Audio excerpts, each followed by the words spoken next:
কিনা এই বলরাম যখন বলছে আমার দাদা বলরাম কোথায়, ভাই কানাইয়ের দাদা ছিল বলরাম।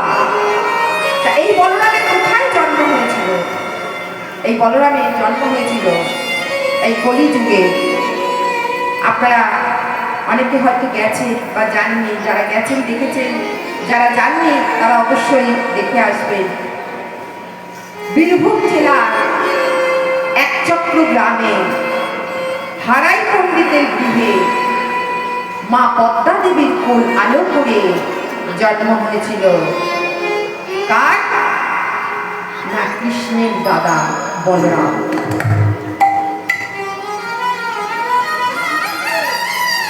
কৃষ্ণের দাদা বলরামের জন্ম হয়েছিল কোথায়? একচক্র গ্রামে, বীরভূম জেলার। পিতার নাম ছিল হারাই পণ্ডিত এবং মাতার নাম ছিল পদ্মা দেবী। পদ্মা দেবীর কোল আলো করে এলেন একটি ছোট্ট শিশু। এই শিশুটির নাম রাখা হলো কুবের।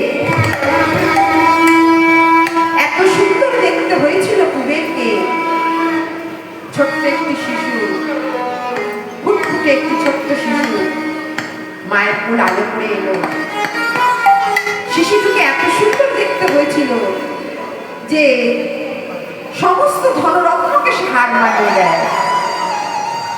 তাই তার নাম রাখা হলো কুবের। কুবেরের জন্ম হলো। কুবের আস্তে আস্তে বড় হতে লাগলো। যেমন আমাদের সন্তানেরা একটু একটু করে বড় হয়, কুবেরও আস্তে আস্তে বড় হতে লাগলো।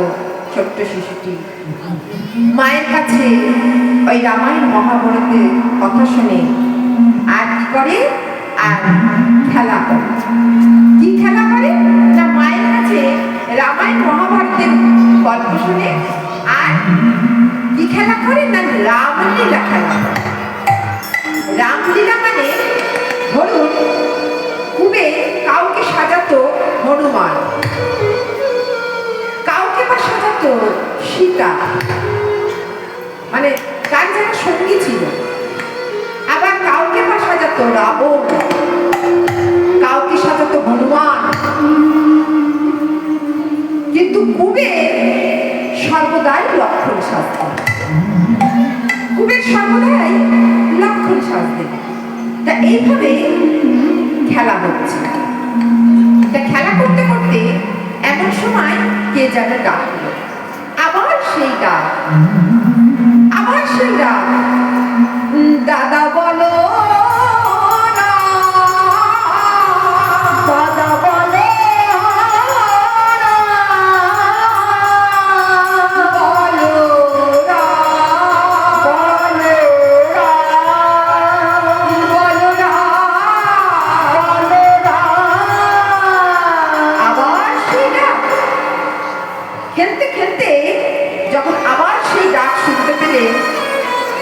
তখন জিজ্ঞাসা করছে, আচ্ছা আমায় কি ডাকলো বলতো? অমন করে কে ডাকলো আমায়? তা কুবের জিজ্ঞাসা করছে, তুই আমায় ডেকেছিস?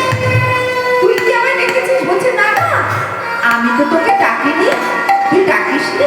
না না। আচ্ছা তাহলে তুই আমায় ডেকেছিস? না না, আমিও তোকে ডাকিনি। তুইও ডাকিসনি, তাহলে তুই আমায় ডেকেছিস? বলছে না রে, আমিও তোকে ডাকিনি, তুইও ডাকিসনি, তাহলে কে ডাকলো বলতো আমায় অমন করে? আমার অমন করে কে ডাকলো? তবে এই নামটির সাথে আমার জন্ম জন্মান্তরে মিল রয়েছে। তাহলে আমাকে কে ডাকলো বলতো? চল আমরা বলুন মায়ের কাছে যাই। বলে এবার ছুটতে ছুটতে মায়ের কাছে আসছে। মা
সামনে তুই খেলা কর বাবা, তোকে কতবার মানা করেছি, কিন্তু তুই আমার কোনো কথাই শুনিস না তো বাবা। দেখলি তো মা, মা আমায় জানো তো কে যেন ডাকলো, তবে আমার এই নামটির সাথে জন্ম জন্মান্তরে মিল আছে। কে ডাকলো তোকে? ও মা, আমায় কে যেন ডেকেছে মা। আচ্ছা বাবা শোন, তুই কোথায় খেলা করছিলি? না আমি ওই জঙ্গলে ছিলাম। তুই জঙ্গলে ছিলি, নিশ্চয়ই তোকে ওই ভূত প্রেত ধরেছে। নিশ্চয়ই তোকে ভূত প্রেতে ধরেছে।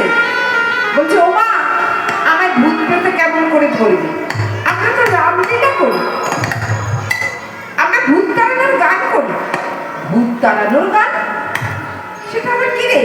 ও মা, আমরা ভূত তাড়ানোর গান করি জানো? আচ্ছা বাবা, তোরা ওই ভূত তাড়ানোর গানটা কেমন করে করিস একটু আমাকে একটু শোনাবি বাবা? হ্যাঁ মা, তুমি শুনবে আমরা কেমন করে ভূত তাড়ানোর গান করি? তবে শোনো মা, আমি তোমায় শোনাচ্ছি। আচ্ছা বাবা, তাহলে একটু ভূত তাড়ানোর গানটা কর তো। বলতে শোনো মা, সীতারাম সীতারাম সীতারাম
বলছে বেশ, তাহলে এক কাজ কর, আমাদের ঘরে এক সন্ন্যাসী বাবা এসেছে, তুই তার চরণ ধুলি, তুই সেই তোর চরণ ধুলি নিলে দেখবি তোর সমস্ত ওই ভয় ঠয় দূরে চলে যাবে।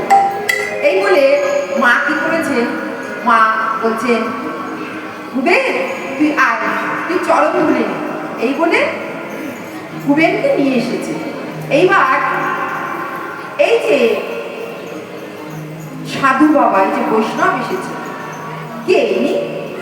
না ইনি হলেন মহাপ্রভুর দাদা, এনার নাম হলো শঙ্করানন্দ। মাত্র 16 বছর বয়সে তিনি দীক্ষা গ্রহণ করেছিলেন। মাত্র 16 বছর বয়সে তিনি দীক্ষা গ্রহণ করে এই যে মহাপ্রভুর দাদা, উনি ছিলেন কে না বিশ্বরূপ, আর দীক্ষা গ্রহণের পর তার নাম হলো গিয়ে শঙ্করানন্দ। আজ করেছে, মহাপ্রভু যে দাদা এসে দাঁড়িয়েছে, তা পদ্মাবতী বলছে, আয় বাবা তুই আয়। এই মহাপ্রভু দাদা আজ সারা ভারত ঘুরতে ঘুরতে ঘুরতে ঘুরতে কোথায় এলে না হারাই পণ্ডিতের গৃহে। নানা তীর্থ পর্যটন করতে করতে হারাই পণ্ডিতের ঘরে এসেছে। সারা রাত ধরে হরিকথা কৃষ্ণ কথা আলাপন করেছে, তাদের শ্রবণ করিয়েছে। সারা রাত ধরে শ্রবণ করানোর পর এবার যখন কয়েকদিনকে মা কি করলেন, ওই বৈষ্ণবকে সেবা দিলেন। ভালো করে শুনবেন, মন দিয়ে কিন্তু শুনতে হবে। ওই বৈষ্ণবকে সেবা দিলেন। সেবা দেওয়ার পর পরের দিন যখন সেবা দিলেন, সেবা দেওয়ার পর বলছেন, মা আমায় ভোজন দক্ষিণা দেবে না? ভোজন দিয়েছ তো ভোজন দক্ষিণা দাও। জানবেন, কোনো সাধু গুরু বৈষ্ণব যদি গৃহে আসে, তাকে ভোজন দিলে মানে তাকে সেবা করালে ভোজন দক্ষিণা দিতে হয়, এটা নিয়ম। না হলে ওই ভোজন সম্পূর্ণ হয় না। তা বলছে, মা তুমি আমায় ভোজন করিয়েছ, তা আমায় ভোজন দক্ষিণা না?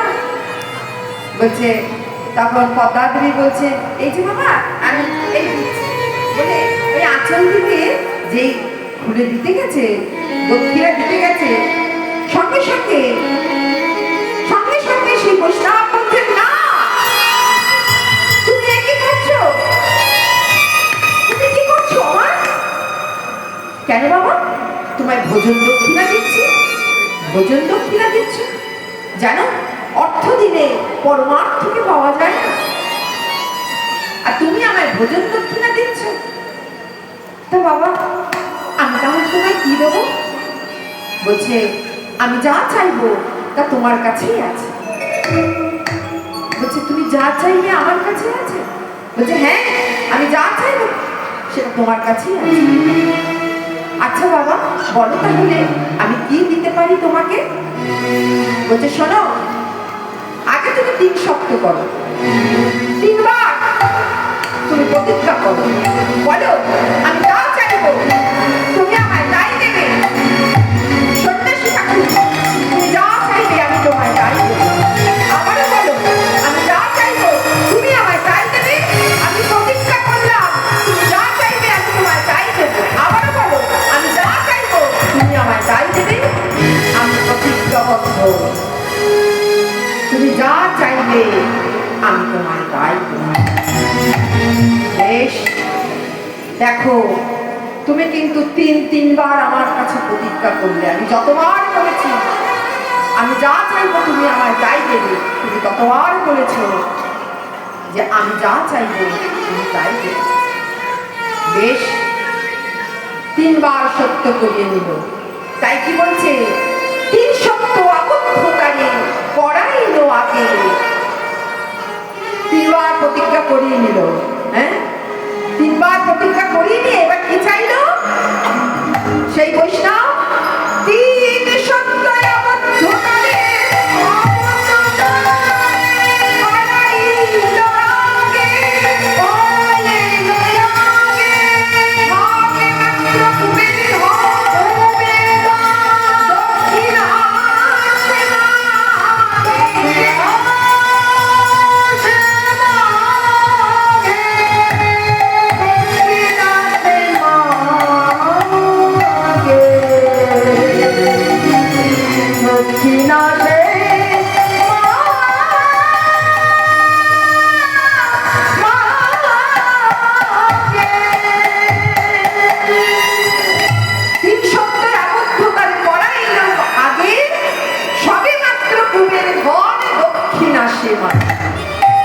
যেই মাত্র তার কুবের ঘরকে তার সন্তানকে দক্ষিণা রূপে চেয়েছে, অমনি অমনি পদ্মাবতী বলে থেকে না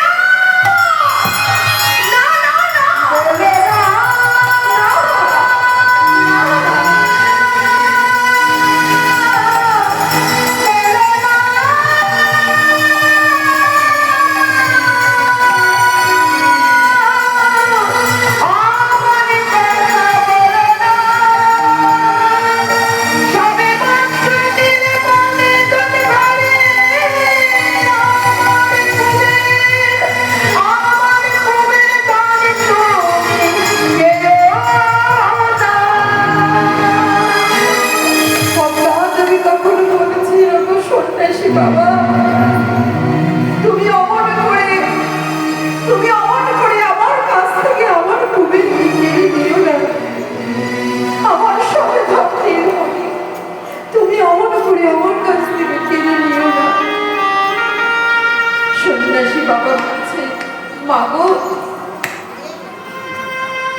কাছে আমি যা চাইব তুমি তাই দেবে বলেছ। মাগো, তোমাকে যে দিতেই হবে মা। পদ্মা দেবী তখন বলেছেন, না আমি কেমন করে দেব? আমার সন্তানকে আমি কেমন করে তোমার কাছে দেব? ও যে ছোট্ট শিশু, ও যে নিয়ে খেতে জানে না, ও যে চেয়ে খেতে জানে না, ওর ক্ষুধা লাগলে ও বুঝতেও পারে না। আমি কেমন করে তোমার হাতে আমি আমার একমাত্র শিশুকে আমি তুলে দেব? আমি তো পারবো না। বলছে, দেখো তুমি যদি তোমার সন্তানকে তুমি যদি আমার কাছে না দাও, তাহলে বেশ, আমায় দিতে হবে না। তুমি থাকো তোমার সন্তানকে নিয়ে। আমি তাহলে চললাম, আমি তাহলে চলে যাই। এবার হারাই পণ্ডিত, অর্থাৎ কিনা কুবেরের বাবা দূর থেকে দাঁড়িয়ে দাঁড়িয়ে সব কিছু দেখছিল। তখন হারাই পণ্ডিত বলছে, হারাই পণ্ডিত যে দেখছে, মা পদ্মা দেবী বুঝতে পারে। পদ্মা দেবী ওই সন্ন্যাসী বাবাকে বলছে, ও গো সন্ন্যাসী, আমি তো একা ভাগিদার নই, ওর যে আরেকজনও ভাগিদার আছে। কে সে? কেন? ওর পিতা। এবার হারাই পণ্ডিত দূর থেকে দাঁড়িয়ে দাঁড়িয়ে দেখছেন সন্ন্যাসী বাবা এবং পদ্মা দেবী কথোপকথন শুনছে। হারাই পণ্ডিত আর থাকতে পারলেন না। হারাই পণ্ডিত তখন যখন পদ্মা দেবী দুটি নয়ন জলে ভাসছেন, হারাই পণ্ডিত তখন বলছেন, পদ্মা দেবীকে বলছেন, পদ্মা ওঠো, পদ্মা ওঠো, তুমি অমন করে কেঁদো না। পদ্মা দেবী তখন বলছেন, ওগো স্বামী, ওগো স্বামী, আমি যে আমার অযত্নে আমি কখন আমার পুত্রকে যে আমি দান করে ফেলেছি, আমি এতটুকু বুঝতে পারি।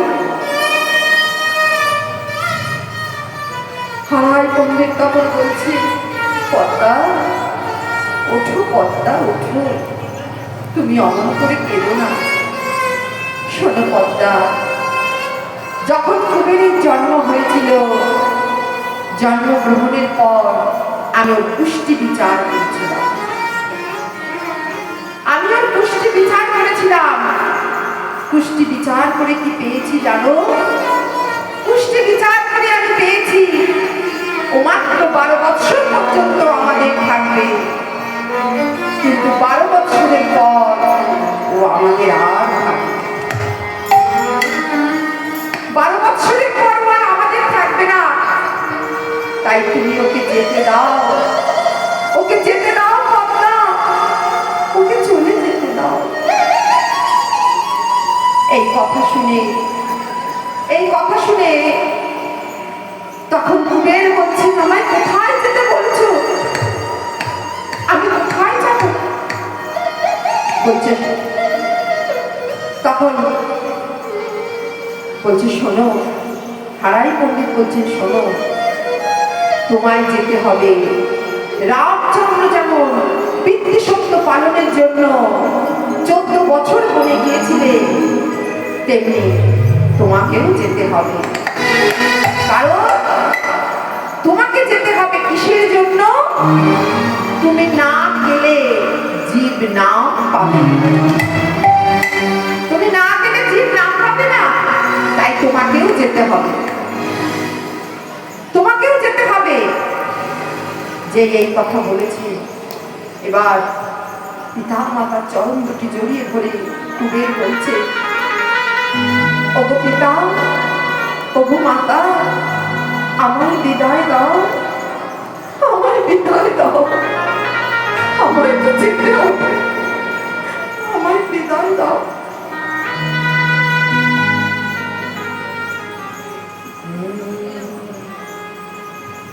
জন্মের মতো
পদ্মা দেবী এই সন্ন্যাসী বাবাকে বলছে, ওগো সন্ন্যাসী বাবা, ও জানে না ওর কখন খিদে পায়, তুমি ওকে বুঝে শুনে খেতে দিও, তুমি ওকে সবসময় আনতে হবে। ও ছোট্ট শিশু, ও তো কিছু বোঝে না, ও ভালো তো কিছু বোঝে না, তুমি ওকে সাবধানে রেখো। আজ কুবের কি করলেন, ওই সন্ন্যাসীর সাথে চলে গেলেন। ওই সন্ন্যাসীর সাথে চলে গেলেন, নানা তীর্থ পর্যটন করতে করতে কোথায় এলেন না, বোম্বে থেকে 48 কিলোমিটার দূরে পান্ডাপুর বলে একটি জায়গা আছে, ওখানে ভীমা বলে একটি নদী আছে।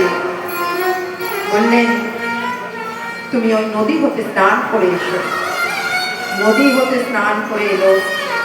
এবার স্নান করে যে এলো, অমনি কি করলো, অমনি ওই সন্ন্যাসী কুবেরে কানে দিলেন মহামন্ত্র। যে কুবেরের কানে মহামন্ত্র দিয়েছে, অমনি কি হলো, অমনি দুটি অঙ্গ মিলিত হয়ে গেল। অর্থাৎ কিনা ওই শঙ্করানন্দপুরী এবং কুবের দুটো দেহ এক হয়ে গেল। অমনি অঙ্গে অঙ্গ মিশে গেল, অঙ্গে অঙ্গ মিশে গেল, অঙ্গে অঙ্গ মিশে গেল, অঙ্গে অঙ্গ মিশে গেল, দেহ এক হলো, অঙ্গে অঙ্গ মিশে গেল, অঙ্গে অঙ্গ মিশে গেল,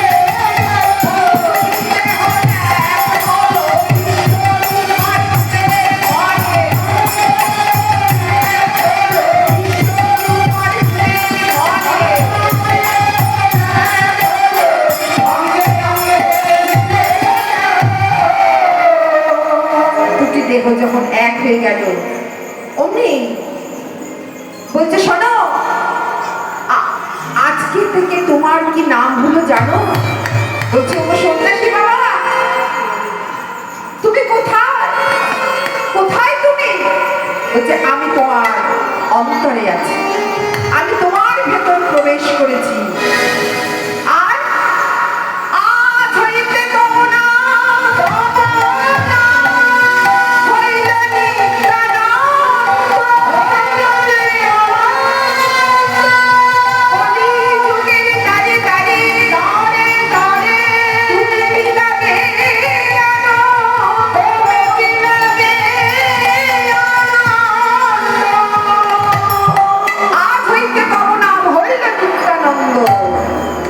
কলিযুগের দাঁড়ে দাঁড়ে তুমি বিলাবে আনন্দ। অর্থাৎ কিনা তোমার নাম হলো আজ হতে নিত্যানন্দ, তোমার নাম হলো গিয়ে অবধূত নিত্যানন্দ। আমার নাম নিত্যানন্দ? হ্যাঁ। আর তোমার ভাইয়ের নাম হলো কানহাই, তোমার ভাইয়ের নাম হলো কানাই। যে শুনেছি আমার ভাইয়ের নাম কানাই, অমনি পাগল হলো, পাগল হলো, পাগল হলো, পাগল হলো, পাগল হলো, পাগল হলো। যে শুনেছে যে আমার ভাইয়ের নাম কানাই, বলি সেদিন হতে পাগল হলো, সেদিন হতে পাগল হলো, সেদিন হতে পাগল হলো, সেদিন হতে পাগল হলো। ভাই কানাই, ভাই কানাই বলে সেদিন হতে পাগল হলো, ভাই কানাই, ভাই কানাই বলে সেদিন হতে পাগল হলো, ভাই কানাই, ভাই কানাই বলে সেদিন হতে পাগল হলো।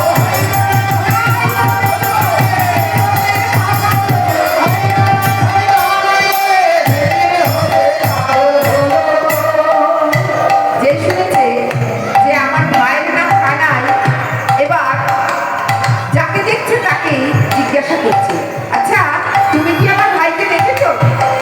যাকে দেখছে তাকেই জিজ্ঞাসা করছে যে তুমি কি আমার ভাইকে দেখেছো? যেখানে যাচ্ছে সেখানেই জিজ্ঞাসা করছে। তা ভাইয়ের নাম কানাই বলেছে, তো যাকে দেখছে তাকে জিজ্ঞাসা করছে তুমি কি আমার ভাই কানাইকে দেখেছো? যখন কারো কাছে কোনো উত্তর পেল না, কারো কাছে কোনো উত্তর পেল না, তখন নিত্যানন্দ প্রভু আমার কি করেছে, বাংলা ছেড়ে যখন যেখানে বাংলা কথা বোঝে না সেখানে গেছে, সেখানে গিয়ে আজ কাঁদছেন বলছে, শোনো, আমি আমার ভাই কানাইকে সব জায়গায় খুঁজেছি, কিন্তু কোথাও আমার ভাই কানাইকে পাচ্ছি না। তাই কি বলছে, কাহারে কানাইয়া মেরে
তখন একজন এসে বলছে, একজন বৈষ্ণব এসে বলছে, তুমি অবশ্যই কাঁদছো কেন?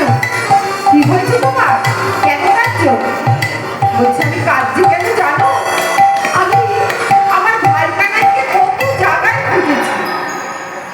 জায়গায় খুঁজেছি, কিন্তু কোথাও আমার ভাই কানাইকে পাচ্ছি না।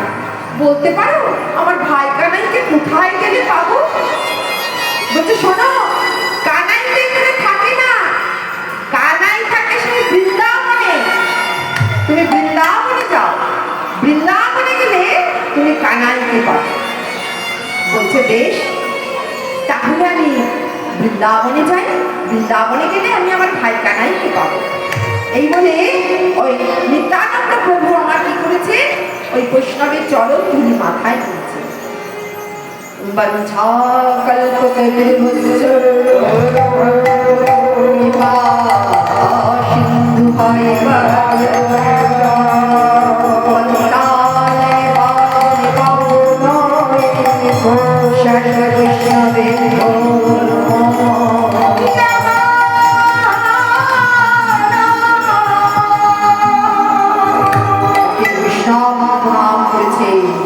প্রণাম করে চললেন বৃন্দাবন। দেখুন, বৃন্দাবনে যাচ্ছে নিত্যানন্দ প্রভু আমার, তাই আমরাও বৃন্দাবনে যাব। যেইখানে যেদিনে হয় হরিনাম সংকীর্তন, সেই স্থানে হয়তো ভক্তের আগমন, আর ভক্তের আগমনে আমাদের কাছে এই স্থানটি হচ্ছে মধুর মধুর নাম।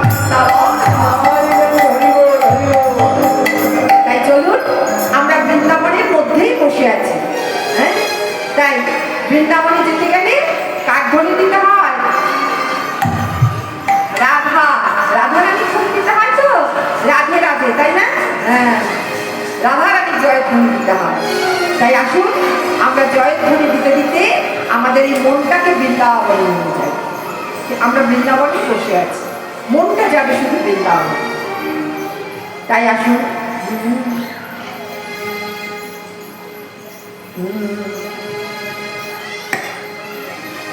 রাধা কো নাম अनमोल बोलो राधे राधे, राधा को नाम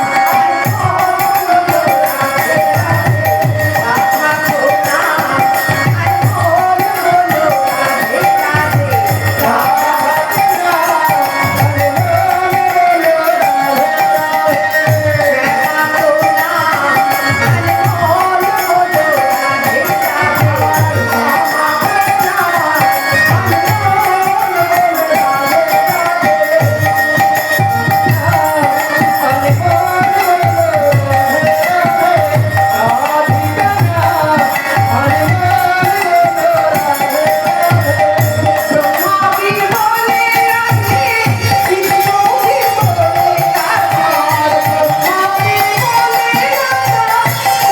राधा को नाम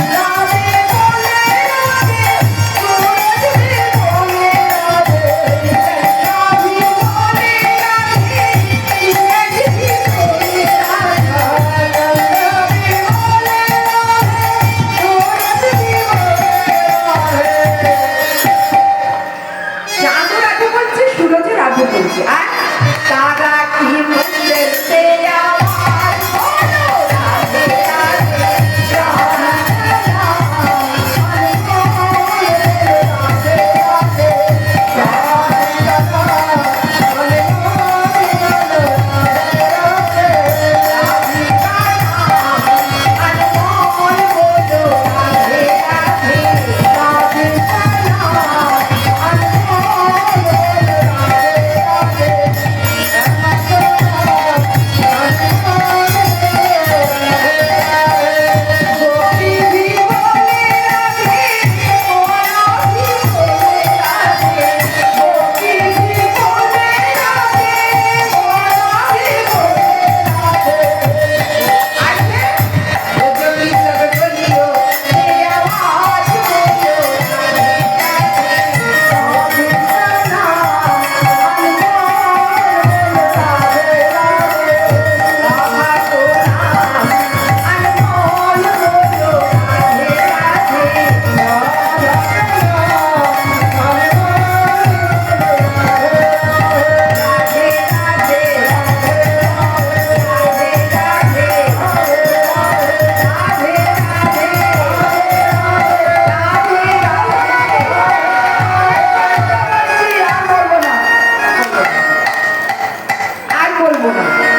ফাঁকি দিচ্ছে, আমি দেখতে পাচ্ছি। আমার কিন্তু সামনেও দুটো চোখ আছে, পেছনে পেছনে যারা বসেছে তারা কিন্তু দিচ্ছে। বলতে তো আপনারা দিচ্ছে দিচ্ছে না তো? হ্যাঁ, আমরা সবাই একমত, দিচ্ছে না, ওনাদেরও দিতে হবে, তাই না? জল তুমি না দিলে জল পাওয়া যাবে, তাই সবাইকে রাধে রাধে রাধে রাধে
ভজন আমার পরে গাইব,